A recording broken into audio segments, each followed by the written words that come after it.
주님을 경외하는 사람들아, 너희는 그를 찬양하여라. 야곱 자손아, 그에게 영광을 돌려라. 이스라엘 자손아, 그를 경외하여라. 그는 고통받는 사람의 아픔을 가볍게 여기지 않으신다. 그들을 외면하지도 않으신다. 부르짖는 사람에게는 언제나 응답하여 주신다. 주님께서 하신 이 모든 일을 회중이 다 모인 자리에서 찬양하겠습니다. 내가 서원한 희생 제물을 주님을 경외하는 사람들 앞에서 바치겠습니다. 가난한 사람들도 여러분들의 마음이 늘 유쾌하길 빕니다 하면서 축배를 들고 배불리 먹을 수 있을 것이다. 주님을 찾는 사람은 누구나 주님을 찬양할 것이다. 아멘.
교동문 13번 시편 23편의 말씀입니다. 여호와는 나의 목자시니 그가 나를 푸른 풀밭에 누이시며 내 영혼을 소생시키시고 내가 사망의 음침한 골짜기로 다닐지라도 해를 두려워하지 않을 것은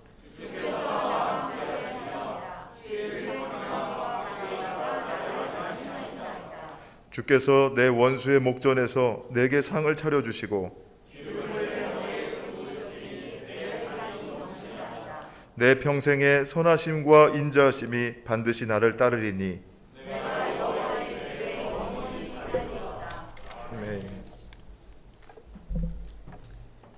하나님은 동행하는 마음으로 나오는 사람들을 물리치지 않으십니다. 이제 우리들의 죄를 뉘우치고 고백합시다.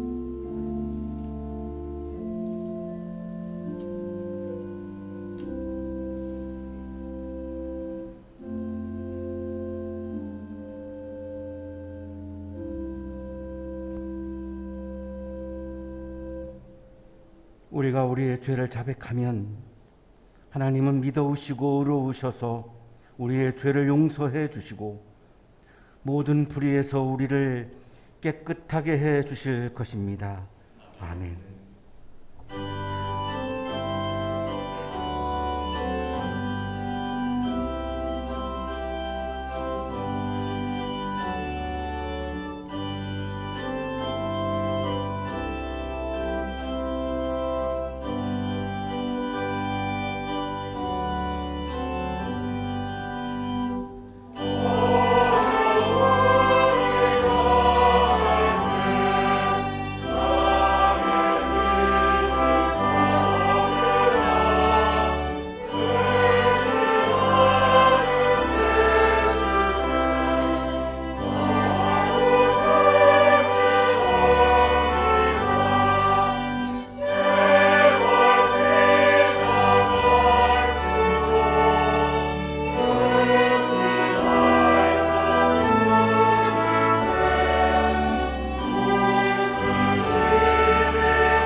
다 같이 기도드리겠습니다.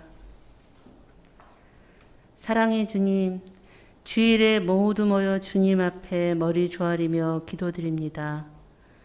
세상은 전쟁으로 끔찍한 살생이 벌어지고 홧김에 불을 지른 이 때문에 화마의 전 재산을 잃은 이들이 생기고 있습니다.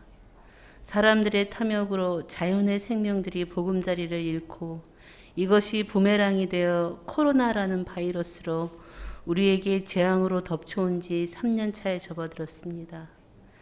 이러한 혼란 가운데 주님의 자녀로서 저희가 무엇을 위해 어떻게 살아야 할지 다시 한번 되돌아보게 됩니다. 무엇 때문에 사람이 고통을 받게 되는지 깨닫고 크리스천으로서 어떻게 슬기롭게 나아가야 할까요? 기도와 말씀으로 묵상하던 중 사랑의 실천이라는 한양학원의 건화 기념이 다가왔습니다. 저 자신이 사랑의 실천을 과연 잘하고 있었던가 되돌아보았습니다. 부끄럽게도 너무나 부족한 저를 회개하며 용서를 구하게 됩니다. 사랑은 오래 참고 성내지 아니하며 모든 것을 믿고 바라고 견딘다는 고린도서의 말씀처럼 다른 사람의 허물을 들추어내지 말고 덮어주며 그들을 사랑하게 하여 주소서. 내 사랑하는 형제들아, 듣기는 속히 하고 말하기는 더디하며 성내기도 더디하라. 사람이 성내는 것이 하나님의 의를 이루지 못함이라 하신 야고보서의 말씀처럼 내 안의 성냄이 결코 타인의 허물 때문이 아닌 타인에 비친 내 자신의 허물임을 깨닫게 하여 주옵소서. 아무도 비방하지 말며 다투지 말며 관용하며 범사의 온유함을 모든 사람에게 나타낼 것을 기억하게 하라 하시는 디도서의 말씀을 묵상하며 온유함은 타인에게 친절함이라는 가르침을 잊지 않게 하여 주소서. 민수기 12장에서 보여준 모세의 온유함을 저희가 담게 하여 주소서. 온유한 마음으로 친절함으로 사랑을 실천한 하나님의 자녀가 되게 하여 주소서. 하루하루의 신앙이 성장하며 성령이 충만하게 되어 세상을 이롭게 하는 하나님의 일을 하는 자녀로 거듭나게 역사하여 주실 것을 믿습니다. 너무도 나약하고 부족한 제가 하나님 안에서만 용기 있는 철갑병사가 될 수 있음을 고백합니다. 오늘도 내일도 이 세상의 생명이 다하는 날까지 주님 안에서 주님의 자녀로서 거룩함을 닮아갈 수 있도록 역사하여 주실 것을 믿습니다. 봄이 오는 한양 동산에 하나님의 축복과 성령이 함께 하실 것을 간구하며 이 모든 말씀 죄에서 우리를 구원하여 주신 주 예수 그리스도 이름 받들어 기도드립니다. 아멘.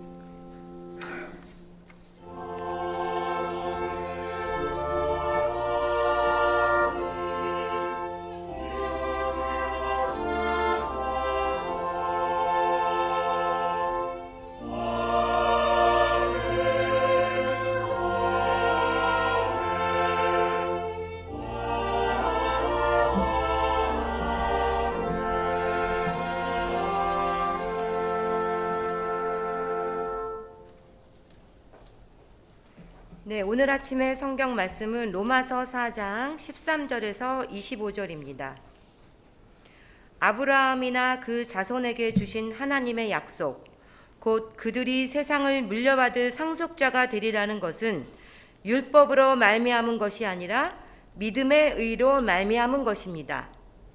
율법을 의지하는 사람들이 상속자가 된다면 믿음은 무의미한 것이 되고 약속은 헛된 것이 됩니다. 율법은 진노를 불러옵니다. 율법이 없는 곳에는 범법도 없습니다. 이런 까닭에 이 약속은 믿음에 근거한 것입니다. 그것은 하나님께서 아브라함의 이 약속을 은혜로 주셔서 이것을 그의 모든 후손에게도 곧 율법으로 사는 사람들에게만이 아니라 아브라함이 지닌 믿음으로 사는 사람들에게도 보장하시려는 것입니다.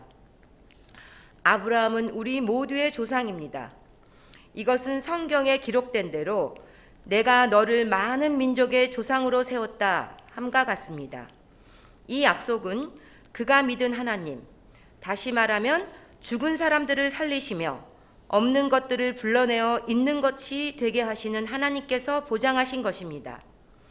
아브라함은 희망이 사라진 때에도 바라면서 믿었으므로 너의 자손이 이와 같이 많아질 것이다 하신 말씀대로 많은 민족의 조상이 되었습니다. 그는 나이가 100세가 되어서 자기 몸이 이미 죽은 것이나 다름없고 또한 사라의 태도 죽은 것이나 다름없는 줄 알면서도 그는 믿음이 약해지지 않았습니다. 그는 하나님의 약속을 믿고 의심하지 않았습니다. 오히려 그는 믿음이 굳세어져서 하나님께 영광을 돌렸습니다. 그는 하나님께서 스스로 약속하신 바를 능히 이루실 것이라고 확신하였습니다.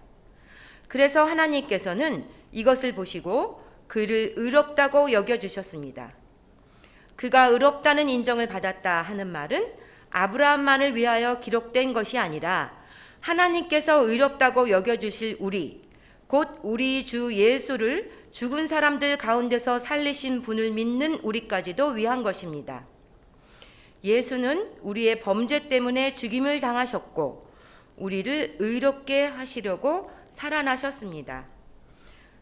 서신서의 말씀입니다. 하나님 감사합니다.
옆에 계시는 분과 사랑의 인사 나누시겠습니다.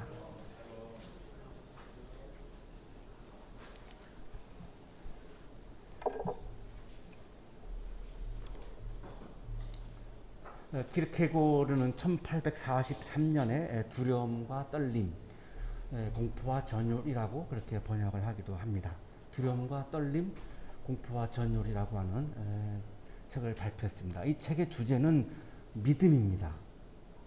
창세기 22장에 나오는 아브라함이 아들 이삭을 하나님께 제물로 바치는 이야기가 있습니다. 이거를 유대교에서는 아케다라고 부릅니다. 결박이라고 하는 뜻을 가지고 있습니다. 이 아버지가 아들을 제물로 바치는 이 이야기, 참 논란이 많습니다. 어떻게 아버지가 자기만 살려고, 자기만 복을 받으려고 아들을 희생 제물로 삼을 수 있는가? 그게 아버지일 수 있는가? 라고 하는 굉장히 많은 반박이 있는 그런 말씀이죠. 이 말씀을 키르케고르가 이 공포와 전율을 통해서 재해석을 했습니다. 이 공포와 전율에 나오는 내용입니다. 아브라함이 이삭의 가슴팍을 움켜잡고 땅에 내 던지면서 외칩니다. 이제 이렇게 칼로 이제 아들을 잡아서 제물로 이제 바치려고 하는 장면이죠. 이 아들 이삭한테 외칩니다. 어리석은 자야, 너는 내가 너의 아버지라고 생각하고 있냐? 그 이삭이 이제 부르짖습니다. 하늘에 계신 하나님이시여 나를 불쌍히 여기소서. 아브라함의 하나님이시여 나를 불쌍히 여기소서. 저는 땅 위에는 아버지가 없습니다.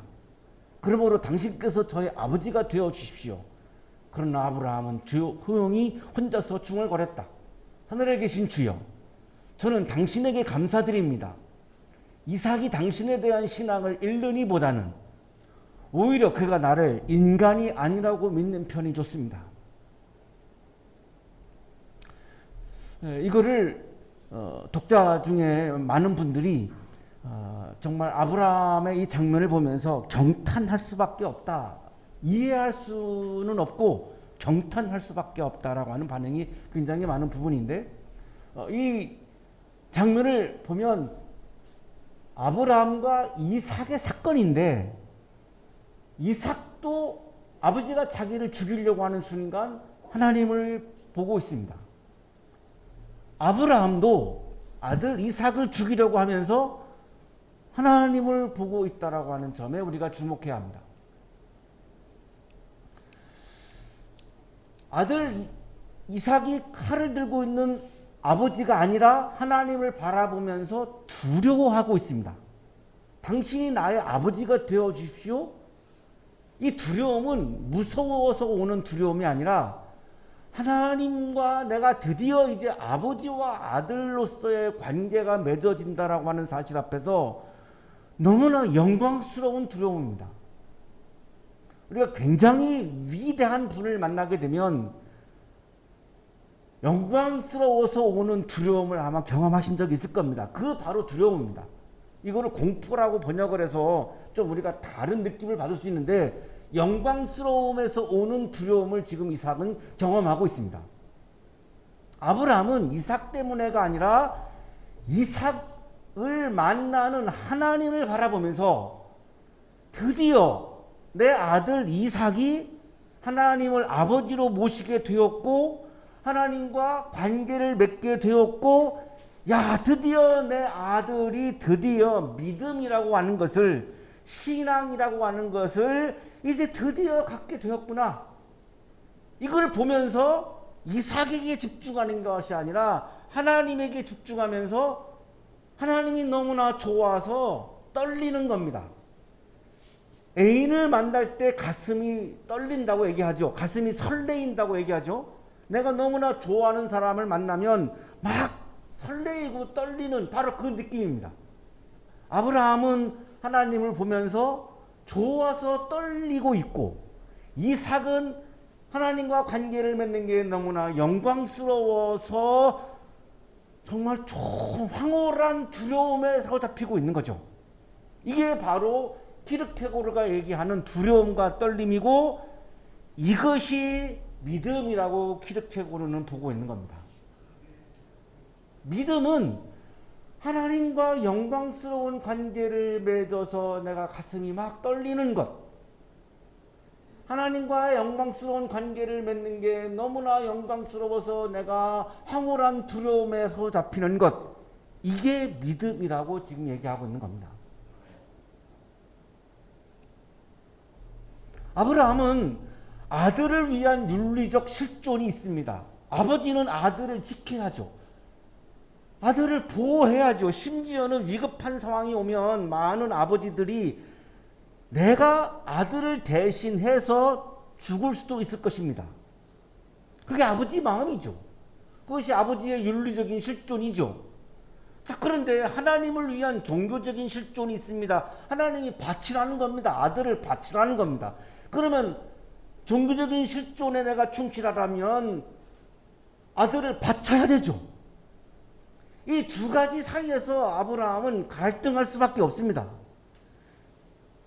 종교적인 실존과 윤리적인 실존 사이에서 내가 어느 쪽을 선택할 것인가 굉장히 고민스러운 장면이죠. 모든 아버지가 다 그럴 겁니다. 아들을 돌보는 보편자, 보편적인 윤리입니다. 하나님과 관계를 맺는 신앞에서의 단독자라고 하는 표현을 들어보셨을 텐데요. 하나님과의 관계를 맺는 것은 내가 단독자로서 맺는 거죠. 재물을 드려야지 내가 단독자로서 하나님과 관계를 맺을 수 있습니다. 아들을 돌보아야만 나는 보편적인 윤리를 실천할 수 있습니다. 이 보편자와 단독자 사이에서 아브라함은 굉장한 고뇌를 할 수밖에 없습니다. 아주 순간적인 시간이지만 아브라함의 내면에서는 엄청난 고통과 고뇌가 지금 있는 겁니다. 인용하겠습니다. 아브라함이 한 일은 윤리적으로 표현한다면 이삭을 죽이려고 한 것이고, 종교적으로 표현한다면 이삭을 바치려고 한 것이다. 그런데 바로 이 모순 속에 사람들이 잠을 이루지 못하게 할 수 있는 불안이 있는 것이다. 제가 시골에서 만났던 교인들 중에 그런 오해를 하시는 분들이 상당히 있습니다. 창세기 22장의 말씀을 묵상을 하면서 어떤 분들은 그래, 그러면 내가 가족을 돌보지 않고 하나님에게 더 집중해야지, 이래서 그냥 가족을 돌보지 않는 그리스도인들이 참 많이 출연을 했죠. 오해입니다. 윤리적 실존과 종교적 실존 사이에서 종교적 실존을 선택하고 있는 이 아브라함의 마음과 행위는 가족을 돌보지 말라는 거하고는 아무 관련이 없는 이야기입니다. 조금 더 보시죠. 아브라함은 아버지로서 아들을 살리는 보편적 윤리를 체념합니다. 이 체념이라고 하는 표현이 아주 절묘한 것 같습니다. 포기가 아닙니다. 내가 아버지가 아들을 돌보지 않아도 된다, 그것이 아닙니다. 그러면 포기라고 하는 단어를 썼겠죠. 여기 체념이라고 하는 단어를 쓴 이유가 있습니다. 무한한 체념은 믿음에 앞서 있는 마지막 단계다. 따라서 이 운동을 수행하지 못하는 자는 모두 믿음도 가지고 있지 않다. 무엇을 체념한다는 건가? 윤리적 실존을 체념한다는 거죠. 그러면 윤리를 포기한다는 것인가? 아닙니다. 윤리적인 행위를 내가 완벽하게 하고 나면 나는 영웅이 됩니다. 저 사람은 성자야. 저 사람은 최고야. 야, 어떻게 사람이 저럴 수가 있을까? 굉장한 영광이 따르게 되어 있습니다. 그거를 체념한다는 의미입니다. 윤리적인 행위를 내가 완벽하게 실천해서 내가 의로워지는 그 욕망을 체념한다는 거지, 윤리적인 삶 자체를 포기한다라고 하는 것은 그건 오해입니다. 보편적인 그 윤리를 내가 완벽하게 실천해서 내가 스스로 내 노력으로, 내 공로로, 내 스스로 의로워지는 그것을 체념을 해야만 믿음이 출발할 수 있다라고 하는 것이 키르케고르의 주장입니다. 하나님 앞에서의 단독자로서 신앙의 세계에 들어가게 되고 하나님과의 관계 속으로 들어가야지 믿음의 세계가 시작되는데, 그것은 내가 내 노력으로 스스로 내 행위로 통해서 내 노력을 통해서 내가 윤리적인 완벽하게 실천하는 걸 통해서 내가 스스로 의로워지는 그것을 체념을 해야만 하나님의 은혜 가운데, 하나님의 믿음 가운데 들어갈 수 있지, 내가 내 스스로 의로워지는 그것을 체념하지 않는 한 믿음의 세계에, 신앙의 세계에 들어갈 수 없다는 것이 키르케고르의 주장입니다. 굉장히 정교하다고 저는 느끼게 됩니다. 아브라함은 자신이 보편적 윤리를 완벽하게 지키는 것을 통해서 자신의 의로움을 드러내는 것을 체념한 겁니다. 그럼 어떻게 됩니까? 내가 내 스스로 의로워지려고 하는 것을 체념하니까 이제는 하나님에게 집중하게 됩니다. 하나님의 은혜로만이 내가 의로워질 수 있는 영역만 남아있기 때문에 드디어 나는 이제는 나에게 집중하던 시선을 하나님에게 집중하게 되죠. 이것이 믿음이라고 보는 겁니다. 보편적 윤리를 지키는 자신이 중심이 아니고 하나님을 중심으로 삼는 것, 하나님과의 관계를 돈독하게 하는 것, 하나님과의 관계가 친밀해지는 것, 하나님과의 관계가 매우 가까워지는 것, 이것이 믿음이라고 얘기하는 거죠. 믿음은 라틴어로 그레도입니다.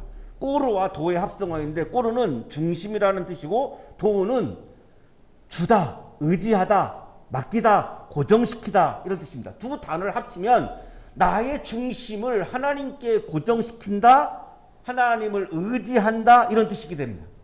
믿음이란 나의 중심을 하나님에게 딱 고정시키는 겁니다. 내가 중심이 되는 것이 아니라 나의 삶에서 하나님을 중심으로 삼는 겁니다. 이게 믿음입니다.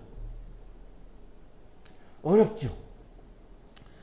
쉽지 않습니다. 우리가 교회에 와서 봉사하는 거는 쉽습니다. 이거에 비하면. 그것도 어려운 일인데 이거에 비하면 쉬운 일입니다. 이거에 비하면. 내가 나의 중심을, 내가 중심이 되지 않고 하나님을 중심으로 삼는다. 이건 매우 어려운 일입니다. 굉장히 영적인 노력과 수련을 통하지 않고서는 쉽게 될 수 있는 일이 아닙니다. 오늘의 성서일과 본문 로마서 4장 13절 25절의 말씀은 매우 어렵습니다. 로마서가 성서 중에서 가장 어려운 성서 중에 하나입니다. 이 말씀을 이해하기 위해서 우리가 지금 공포와 전율을 함께 나누었습니다. 그거를 보면 이 말씀을 이해하기가 훨씬 더 쉬워지기 때문입니다. 윤리적인 차원에서 율법을 지키는 것이 아니라 종교적인 차원에서 예수 그리스도를 믿는 믿음으로 하나님으로부터 의롭다고 여김을 받는다라고 하는 것을 강조합니다. 키르케고가 강조한 것과 같죠.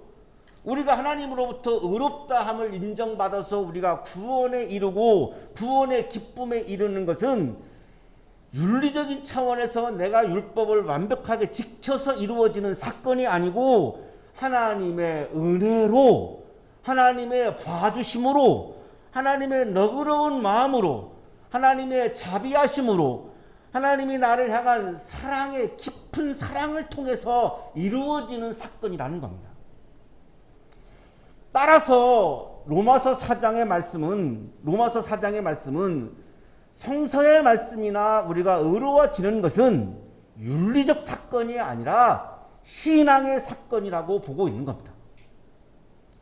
이게 어려우니까 이거를 말씀하기 위해서 아브라함을 예로 듭니다. 로마서 4장은. 아까 바로 키르케고르가 설명했던 그 아브라함을 예로 들죠. 하나님으로부터 의롭다고 여김을 받는 이 은혜는 혈통적으로 율법을 받은 유대인들에게 주어지는 것이 아니라 예수 그리스도를 믿는 범세계적인 공동체에 주어진다라고 하는 것을 강조합니다. 왜 이것을 강조하냐면 율법을 통해서 의로워진다라고 주장한 사람들이 유대인들입니다.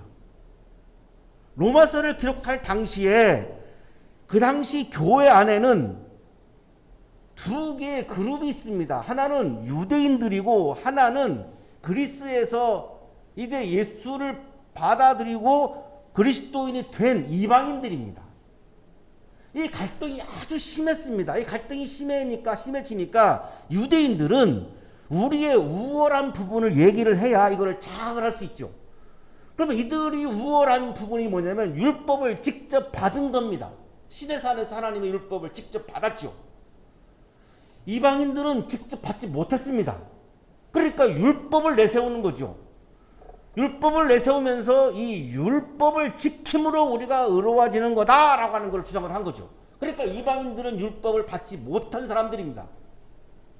그러니까 굉장히 위축될 수밖에 없죠. 거기서 바울이 강조하는 겁니다. 오늘 본문을 통해서. 아니, 율법을 받은 사람이라고 해서 의로워지는 것이 아니고 하나님과의 긴밀하고 친밀한 관계 속에서 하나님을 신뢰하고 하나님을 믿는 믿음의 사람들이 하나님으로부터 의롭다고 인정받는 것이다 라고 바울은 그 유대인 그리스도인들에게 굉장히 강력하게 지금 이야기하는 건데, 굉장히 나타나진 않지만, 성서에 나타나진 않지만 형사학자들의 이 연구를 보면 굉장히 강하게 충돌했다는 겁니다. 이 바울의 입장과, 믿음을 강조하는 바울의 입장과 율법을 내세우는 유대인들이 굉장히 강력하게 충돌했다는 겁니다.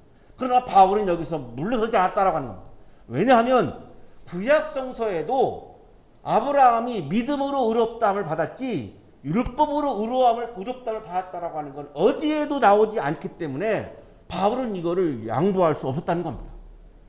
이렇게 시작합니다. 아브라함이나 그 자손에게 주신 하나님의 약속, 아브라함에게 주신 약속, 이게 유대인들이 딱 잡아서 우리가 아브라함의 후손이니까 하나님의 약속, 하나님의 축복, 하나님의 은혜를 유대인들에게만 주는 거야. 여기서 선민서상이 나오는 겁니다.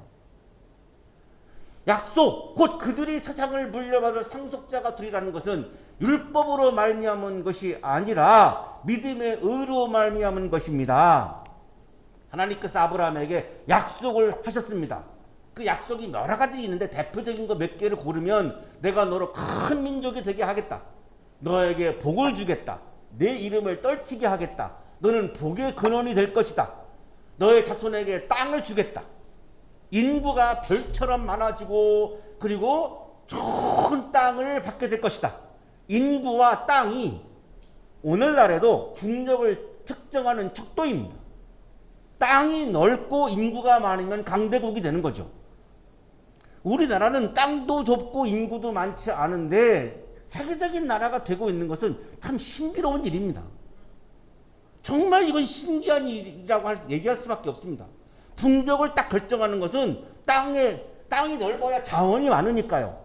땅의 크기와 인구입니다. 이거는 누구도 부정하지 않는 이야기죠. 근데 우리나라는 인구도 적고 또 분단돼 가지고 인구가 더 줄었고 땅도 좁고 지하 자원도 없습니다. 그런데 세계 10대 안에 들어가니까 참 대단한 나라입니다. 땅을 주고 많은 인구를 주겠다 이렇게 약속을 하시고 언약을 세우셔서 확증을 하십니다. 창세기 15장 18절에 언약하는 장면이 나옵니다. 바로 그날 주님께서 아브라함과 언약을 세우시고 말씀하셨다. 이거를 아브라함 언약이라고 부르는데 유대인들이 자꾸 이거를 유대인들에게만 주시는 축복이다라고 하는 것을 자꾸 강조하는 이유가 바로 이런 장면들입니다. 봐라, 우리의 조상인 아브라함에게 약속하고 언약을 세웠지 않느냐. 하나님께서 아브라함과 언약을 세우신 것은 아브라함이 의롭다고 여기셨기 때문이죠. 창세기 15장 6절이 매우 중요한 본문입니다. 아브라함이 주님을 믿으니 주님께서는 아브라함의 그런 믿음을 의로 여기셨다. 자, 이 말씀을 하실 때에는 율법을 받기 전입니다. 시내산에서 받았으니까요. 할례를 받기 전입니다. 율법과 할례를 받았기 때문에 유대인들에게만 하나님은 복을 약속하셨다라고 주장을 하는데 그것이 모순인 것이 창세기 15장 6절에서 하나님은 아브라함을 의롭게 여기셨는데 율법 때문이 아니라 믿음 때문이라고 분명히 말씀을 하셨고 이때는 율법과 할례를 받기 이전이기 때문에 유대인들에게만 해당한다라고 하는 유대인들의 주장은 이건 전혀 논리적이지 않습니다. 성서적이지도 않습니다. 신앙적이지도 않습니다. 그러니까 바울이 그거를 도저히 이걸 받아들일 수가 없는 거죠. 하나님께서 아브라함을 의롭다고 여기신 것은 아브라함이 율법을 완벽하게 행한 결과가 아니죠. 아브라함은 자신이 살기 위해서 자신의 아내를 누이라고 하면서 이집트 왕에게 내어준 사람입니다. 창세기 12장 19절에 나오는데요. 이집트 여행 갔다가 이집트 왕에게 의해서 이렇게 위기를 맞이하니까 얼른 이집트 왕이 마음에 들어가는 것 같고 굉장히 아내가 이쁘니까 내 누이입니다. 그래가지고 왕에게 자기 아내를 줍니다. 자기 살려고. 사나이의 관점에서 보면 참 비열한 남자죠. 남자가 그렇게 하면 안 되죠. 내 아내를 내가 죽이면서까지 지키는 게 이게 사나이인데, 제가 믿음은 참 부족하고 인격도 많이 부족하지만 저는 이렇게는 안 할 것 같습니다. 아마 여기 남성들이 다 그러실 거라고 생각을 하는데, 자기 보면 아브라함이 도덕적으로 윤리적으로 인격적으로 훌륭하다라고 나오지 않습니다. 그런데 하나님은 아브라함을 의롭다고 여기셔서 약속을 주시고 언약을 맺으셨습니다.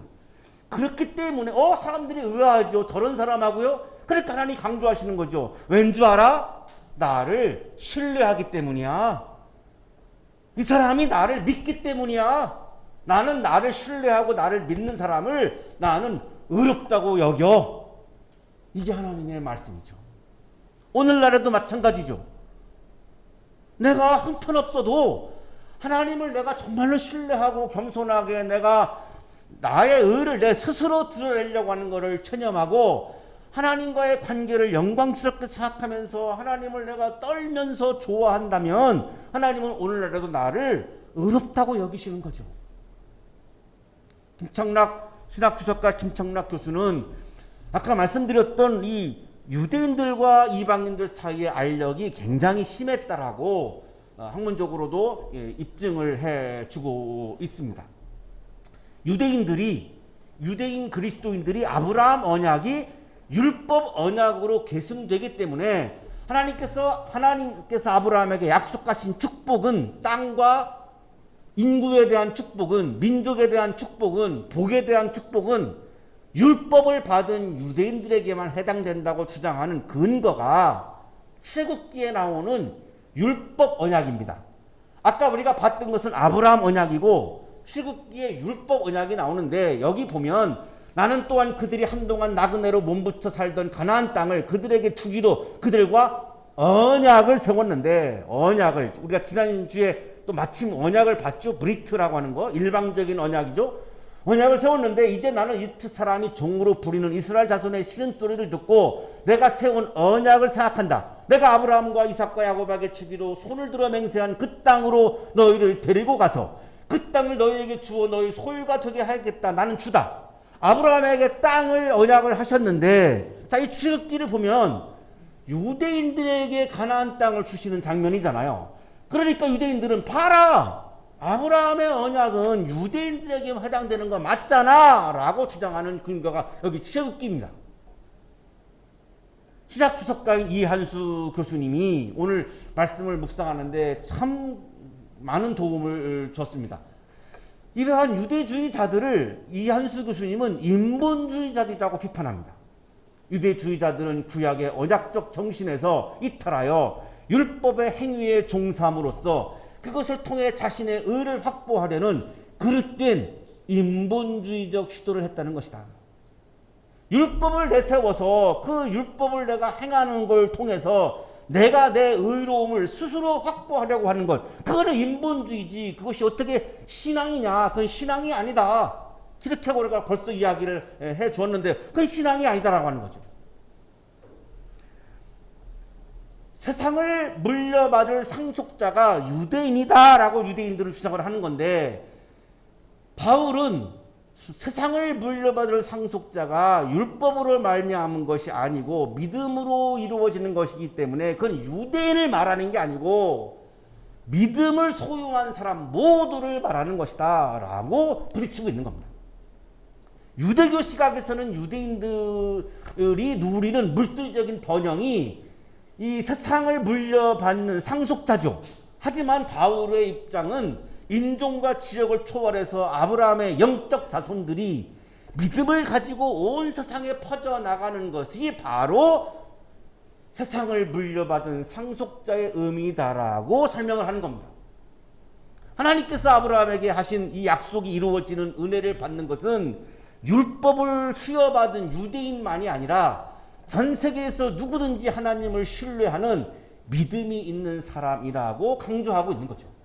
이한수 교수님은 이것이 아브라함 언약의 본래 시각이라고 설명합니다. 바울이 유대교 언약 신학과 결정적으로 다른 점이 있다면 중간사 시대의 유대교 신학의 배타적 식민주의를 허물어버리고 아브라함 언약이 본래 갖고 있던 보편적 시각을 회복한 점일 것이다. 오늘날에도 이것은 유효한 거죠. 율법을 의지하는 사람들이 상속자가 된다면 믿음이 있는 사람이 상속자가 되는 것이 아니라 율법을 의지하는 사람이 하나님의 약속의 상속자가 된다면 아까 창세기 15장 8절에 하나님의 말씀이 무효가 되어버립니다. 하나님의 약속들이 다 파기가 되어집니다. 따라서 이거는 하나님에 대한 반역이 되고 말죠. 굉장히 비신앙적인 거가 되는 거죠. 유대인들은 율법을 받은 자신들만 아브라함 언약의 축복에 참여한다는 배타적인 특권을 주장하지만 바울은 혈통적인 유대교 전승을 거부하고 그렇게 되면 믿음이 무의미해지고 하나님의 약속이 파기되기 때문에 우리가 의로워지는 것은 율법이 아니라 믿음으로 의로워지는 것이다 라고 하는 것을 오늘 성서일과 본문을 통해서 계속해서 강조하고 있는 것입니다. 율법을 통해서 의로워진다고 하는 것이 확정된다면 우리도 의로움을 받을 수가 없게 되죠. 그러면 어떻게 되죠? 유대교에만 하나님이 남게 되는 거죠. 기독교는 가능하지가 않습니다. 기독교 자체가 가능하지가 않습니다. 유대교와 기독교의 결정적인 차이입니다. 율법은 진노를 불러오죠. 율법을 완전히 지킬 수 없기 때문에 우리 모두는 율법을 완벽히 지킬 수 없습니다. 율법은 하나님의 진노를 불러오죠. 따라서 율법을 통해서 하나님과 가까워지는 것은 불가능하다는 것이 바울의 입장입니다. 그래서 이 약속은 믿음에 근거한 것이다. 하나님께서 아브라함에게 약속을 은혜로 주셔서 약속을 은혜로 주신 거지. 하나님이 복을 은혜로 주신 거지. 나하고 거래하는 것이 아니다라고 하는 것을 강조하는 거죠. 이것을 그의 모든 후손에게도 그 율법으로 사는 사람들에게만이 아니라 율법을 받은 유대인들만이 아니라 아브라함이 지닌 믿음으로 사는 사람들에게도 보장하는 것이다. 어느 지역에 살던 어느 인종을 지녔건 어떤 피부 색깔을 지녔던 아브라함이 가졌던 그 하나님을 신뢰하는 마음이 갖는 모든 사람들은 하나님이 의롭다고 여겨주셔서 구원의 기쁨을 주신다라고 말씀하고 있는 거죠. 따라서 아브라함은 유대인들만의 조상이 아니고 우리 모두의 조상이라고 하는 것을 강조하고 있고, 아브라함은 본래 유대인이 아니고 저 하란 땅에서 살던 이방인입니다. 따라서 유대인들이 아브라함의 후손이다라고 하는 주장도 역사적으로도 이것이 문제가 많고 말이 안 되는 주장입니다. 유대인들은 아브라함 언약을 협소한 민족주의적인 차원에서 이해하지만 바울은 초인종적, 초문화적, 초민족적 차원에서 이해하고 있음을 우리가 오늘 본문에서 확인할 수 있습니다. 기독교 정신은 하나님의 마음은 자꾸만 편을 갈라서 협소한 마음을 갖고 배타적인 마음을 갖고 하는 것은 하나님의 마음하고는 거리가 멉니다. 하나님의 마음은 전 세계의 모든 믿음을 가진 사람들을 의롭다고 여기시겠다라고 하는 거기 때문에 굉장히 넓은 마음, 폭넓은 마음, 포용하는 마음, 이렇게 혐오하고 배타하는 거는 하나님의 마음하고는 거리가 먼다라고 하는 것을 다시 한번 우리가 여기서 지금 확인할 수 있는 장면입니다. 성경에 기록된 대로 아브라함은 많은 민족의 조상이 되었습니다. 유대인들만의 조상이 아니라 전 세계 모든 믿음의 사람들의 조상이 되었죠. 그래서 믿음의 아버지라고 하는 별칭을 가지고 있죠. 이 아브라함이 하나님의 약속 앞에서 보인 자세가, 반응이 세 가지입니다. 첫째는 믿음이 약해지지 않았습니다. 100세가 되어서 체력이 다 떨어진 상황에서 내가 아들을 줄 거야 라고 했을 때 믿습니다. 그 하나님의 말씀을 그냥 믿어요. 그러니까 100세가 되어서 몸이 허약해지고 아내가 생리가 끊어져서 아기를 가질 수 없는데도 불구하고 믿음이 약해지지 않습니다. 두 번째, 하나님의 약속을 의심하지 않았습니다. 도저히 어떻게 이게 일어날 수가 없는 건데 분명히, 그런데 하나님의 약속을 의심하지 않습니다. 세 번째, 믿음이 굳세어져서 하나님께 영광을 돌립니다. 믿음이 굳세다라고 하는 의미는 내가 영광 받으려고 하는 것을 체념하고 모든 영광을 하나님께 돌리는 것, 이것이 바로 믿음이 굳센 상태임을 아브라함이 보여주고 있죠. 하나님께서 스스로 약속하신 바를 능히 이루실 거라고 확신합니다. 신뢰합니다. 그래서 하나님께서 이것을 보시고, 이것이 뭐죠? 아브라함이 하나님을 믿고 신뢰하는 것을 보시고 그를 의롭다고 여겨주셨습니다. 내가 부족하지만, 내가 연약하지만 하나님을 신뢰하는 마음을 내가 가지고 내가 하나님께 영광을 돌리며 내가 의로워지려고 하는 것을 체념하고 하나님의 은혜를 구하는 마음, 믿음을 가지게 되면 지금 이 순간에도 하나님은 나를 의롭다고 여겨주신다는 것입니다. 신약주석가 토머스 슐라이너 교수는 아브라함의 믿음의 특징을 이렇게 설명합니다. 아브라함의 믿음의 탁월한 특징은 그 믿음이 하나님 중심적이었다는 것이다. 키르케고르 이야기하고도 계속 이어지죠. 같죠? 아브라함도 이삭도 하나님에게 집중하는 장면을 우리가 공포와 전율에서 보았는데 역시 슈라이너 교수님도 마찬가지입니다. 아브라함의 믿음이라고 하는 것은 내가 중심이 아니라 하나님이 중심이었던 믿음이었다라고 설명을 해줍니다. 아브라함의 믿음은 나의 윤리, 나의 공로, 나의 의로움을 중요하게 여기는 것이 아니라 나를 의롭다고 여겨주시는 하나님을 중심으로 하는 믿음입니다.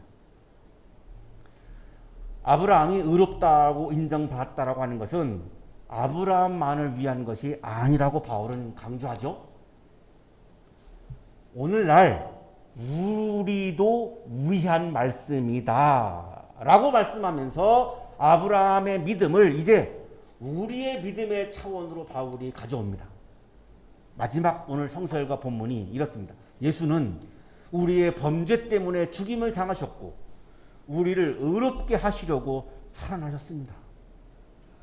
하나님을 신뢰하고 하나님을 의지하고 하나님 중심으로 삼는 믿음을 가진 사람들을 의롭게 하시기 위해서 하나님은 죽임을 당한 이후에 다시 살아나지 않으면 안 되었다는 거죠.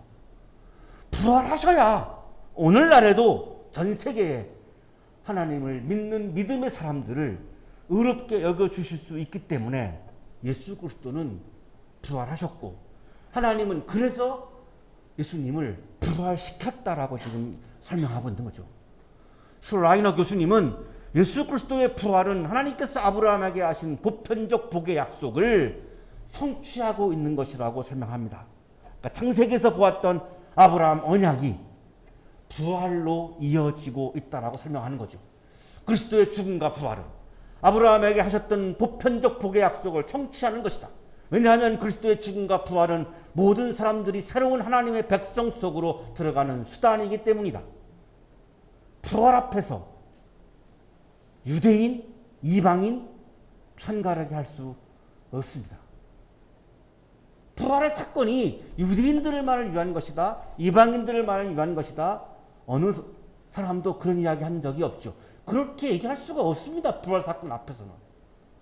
따라서 아브라함 언약이 모든 믿음이 있는 사람들에게 주신 약속이요, 복이요, 은혜다라고 하는 것을 이 부활 사건을 통해서 우리는 다시 한번 아브라함의 언약을 경험할 수 있고, 예수님의 부활이 그분의 의로움과 정당성을 보여주었듯이 그리스도와 함께 살리심을 받은 우리는, 믿음을 소유하고 있는 모든 사람들은 예수님과 함께 이 시간에도 의롭다 하심을 받고 있다고 설명을 합니다.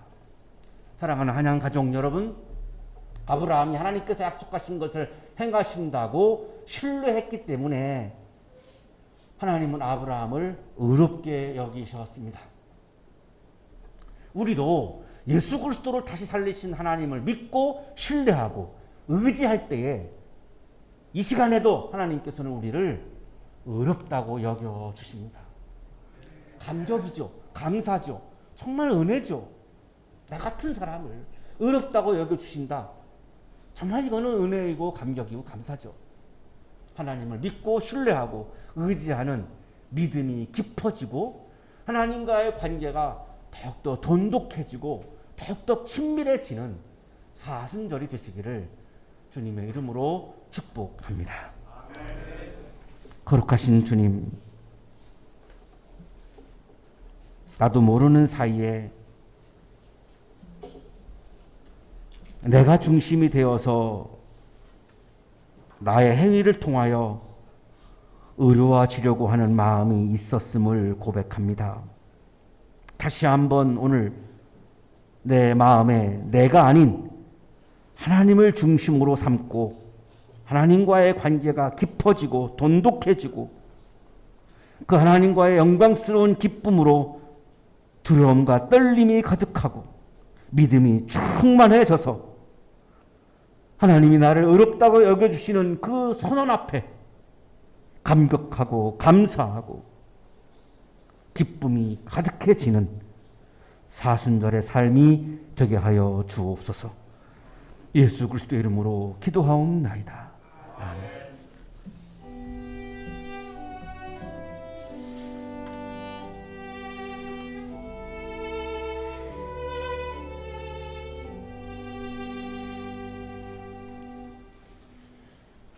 오늘은 사순절 둘째 주일입니다. 오늘도 시간과 장소를 구별해서 예배당에 나오시거나 또 온라인으로 예배하시는 우리 한양대학교의 모든 믿음의 가족분들에게 우리 주 예수님의 은혜와 평강이 함께 하시기를 바랍니다. 자, 우리 좌우 양옆하고 또 앞뒤에 계신 우리 믿음의 형제자매 분들과 인사하겠습니다. 오늘 말씀처럼 주님이 형제님을 자매님을 의로 여기십니다. 이렇게 인사하겠습니다. 주님께서 당신을 의로 여기십니다. 네. 주님이 당신을 의로 여기십니다. 네. 주님의 이름으로 환영합니다.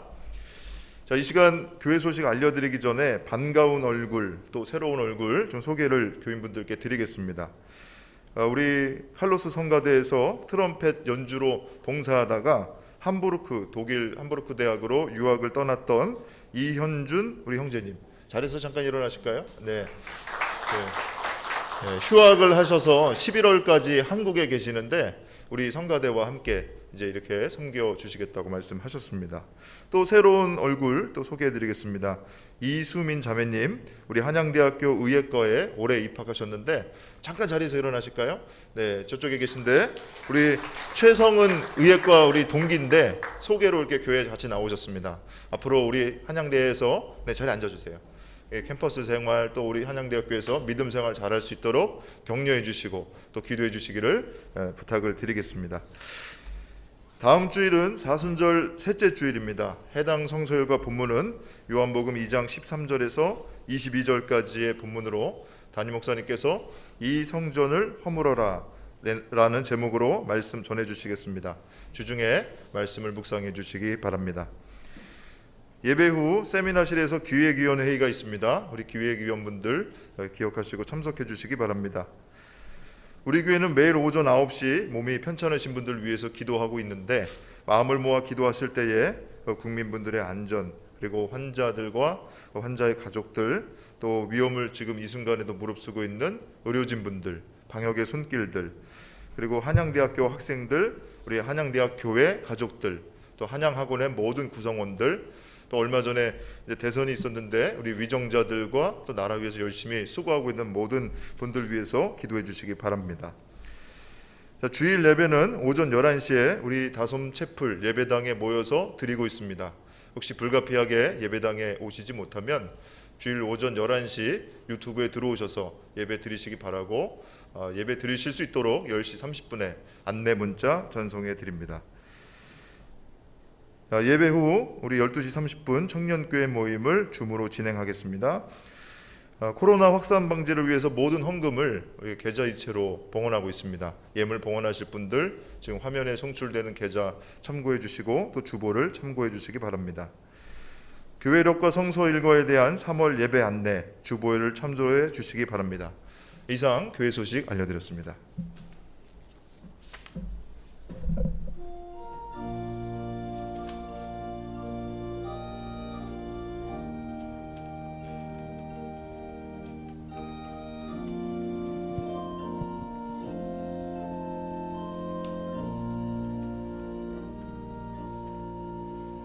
갈보리 산 위에 십자가 섰으니 주가 고난을 당한 표라. 험한 십자가를 내가 사랑함은 주가 보혈을 흘림이라. 죄우 승리를 얻기까지 주의 십자가 사랑하리.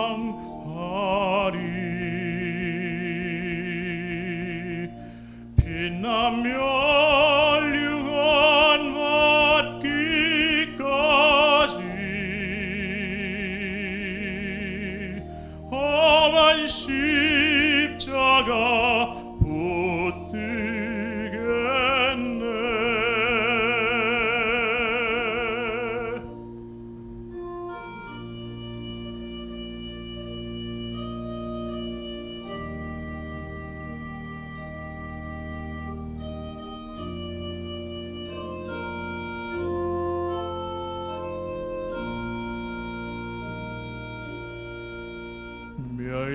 멸시천대 받은 주의 십자가에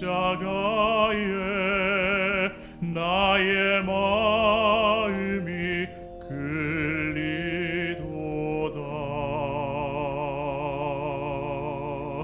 귀한 어린 양이 세상 죄를 지고 험한 십자가 지셨도다.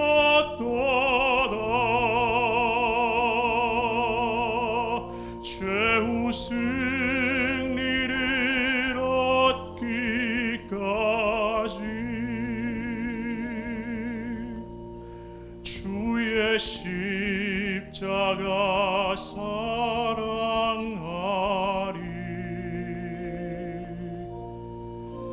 빛나며 멸류관 받기까지 험한 십자가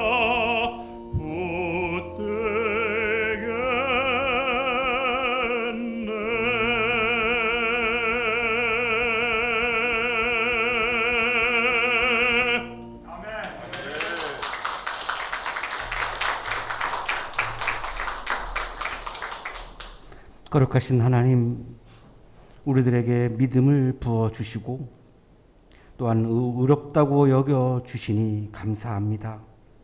감격합니다. 감사의 마음을 이 시간 찬양과 예물에 담아 드리오니 기쁘게 받아주시고 예물과 찬양을 드리는 손길 위에 크신 은혜를 부어 주옵소서. 예수 그리스도 이름으로 기도하옵나이다. 아멘.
이제는 우리에게 하나밖에 없는 생명까지도 아낌없이 사랑으로 나누어 주시는 예수 그리스도의 은혜와 오늘도 우리에게 말씀을 주시는 하나님의 사랑하심과 우리에게 생명의 기운을 주시는 성령의 역사하심이 하나님에게 집중하고 하나님을 중심으로 삼고 하나님과의 깊은 돈독한 관계를 맺으며 나를 어렵다고 여겨주시는 하나님의 선언에 감사하며 그 기쁨을 나누기 위해 세상을 향하여 힘차게 나아가는 우리 모든 한양 가족들의 삶 속에 지금부터 영원토록 함께 하시기를 간절히 축원하옵나이다.